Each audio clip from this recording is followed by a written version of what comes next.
ભાવનગરમાં ખાખીને દાગ લાગતો કિસ્સો બહાર આવ્યો છે। શહેરના બી ડિવિઝન પોલીસ સ્ટેશનમાં ક્રાઇમ રાઇટર ચાલુ ફરજ દરમિયાન નશાની હાલતમાં ઝડપાયા છે।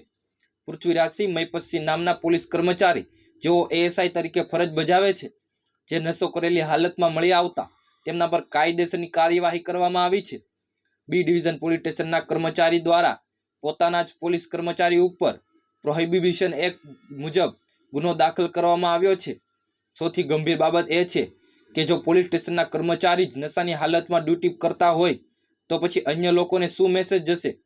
જે પોલીસની જવાબદારી દારૂ બંધ કરાવવાની છે તે પોલીસ નશાની હાલતમાં પકડાય તો ચોક્કસથી કહી શકાય કે ખાખીને દાગ લાગતો કિસ્સો આવ્યો છે। Bureau report, Bhavnagar.